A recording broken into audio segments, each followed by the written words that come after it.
आगे बढ़ते हैं। भोपाल से बड़ी खबर, मुख्यमंत्री ने बुलाई है 7 बजे अहम बैठक। सुबह 7 बजे अहम बैठक बुलाई है सीएम शिवराज ने। सीएम हाउस में यह बैठक बुलाई गई है।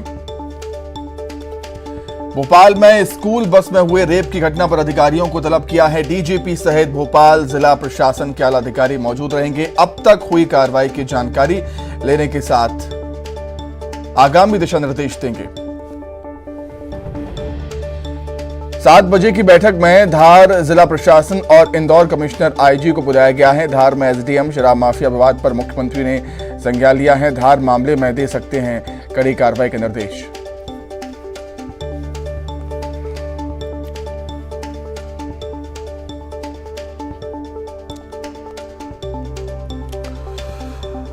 भोपाल से बड़ी खबर, सीएम शिवराज सिंह चौहान ने अहम बैठक बुलाई है। सीएम हाउस में यह अहम बैठक होगी।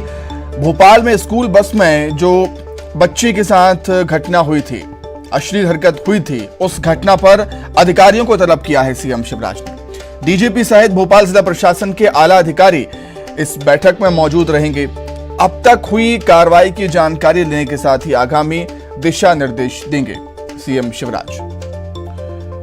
और इस बैठक में धार जिला प्रशासन और इंदौर कमिश्नर आईजी को भी बुलाया गया है। धार में एसडीएम शराब माफिया विवाद पर मुख्यमंत्री ने संज्ञान लिया। धार मामले में कड़ी कार्रवाई के निर्देश सीएम शिवराज दे सकते हैं। चलिए, ज्यादा जानकारी के लिए सीधे राजधानी भोपाल का रुख कर लेते हैं। शैलेंद्र हमारे साथ जुड़ गए हैं इस समय। शैलेंद्र, अहम बैठक हम कह सकते हैं क्योंकि 2 घटनाओं के बारे में इस बैठक में चर्चा की जाएगी। एक तो भोपाल में जो बच्ची के साथ अश्लील हरकत हुई, उस पर सीएम शिवराज सिंह चौहान ने संज्ञान लिया है, बैठक वो करने वाले हैं। और धार में जो घटना सामने आई है उस पर भी सीएम शिवराज सिंह चौहान अब सख्त नजर आते हैं। शैलेंद्र,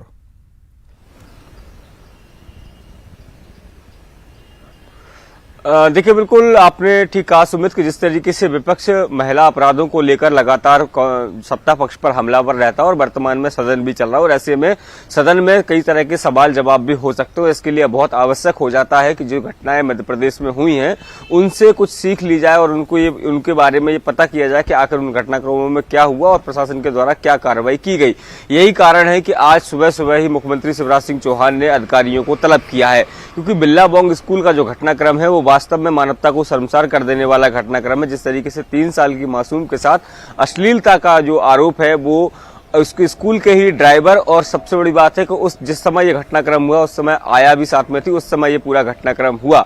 हालांकि पुलिस ये कह रही है कि इस मामले में दोनों ही आरोपियों को गिरफ्तार कर लिया गया है, लेकिन कहीं ना कहीं स्कूल प्रबंधन पर भी लगातार सवाल खड़े हो रहे हैं, क्योंकि जो स्कूल प्रबंधन है वो अब तक अपनी गलती मानने को तैयार नहीं है। वो लगातार ये कह रहा है कि जब 8 तारीख को शिकायत प्राप्त हुई थी उसके बाद से जो है परिजनों से बात की थी, और इसके अलावा जो आरोपी हैं उनसे भी बात की गई थी, लेकिन आरोपियों ने इस तरह की घटना करने से इनकार किया था। उसके बाद उनको स्कूल प्रबंधन ने कहीं ना कहीं क्लीन चिट दे दी थी। इसी से हताश और निराश होकर परिवारजनों ने जो पुलिस में मामला दर्ज कराया था। तो ये वास्तव में जिस तरीके से महिलाओं के प्रति, खासकर छोटी बच्चियों के प्रति जो अपराध हो रहे हैं उनको लेकर सरकार बेहद चिंतित नजर आ रही है। हालांकि गृह मंत्री की बात करूं या प्रदेश के मुख्यमंत्री शिवराज सिंह चौहान की बात करूं, घटना के सामने आते ही दोनों लोगों ने ये बयान जारी किए थे कि जो दोषी है उनके खिलाफ सख्त से सख्त कार्रवाई की जाएगी और अधिक से अधिक कठोर कार्रवाई हो, इसके निर्देश भी दिए थे। हालांकि अखिल भारतीय विद्यार्थी परिषद ने भी कल इस पूरे मामले को लेकर बिल्लाबोंग स्कूल के बाहर जाके प्रदर्शन किया था और कहा था कि दोषियों को फांसी की सजा मिलनी चाहिए और स्कूल प्रबंधन जो इस मामले में दोषी है उनके खिलाफ भी एफआईआर होनी चाहिए। जी ठीक है शैलेंद्र, आप हमारे साथ बने रहिएगा, कुछ और खबरों पर भी आपसे हम जानकारी देंगे।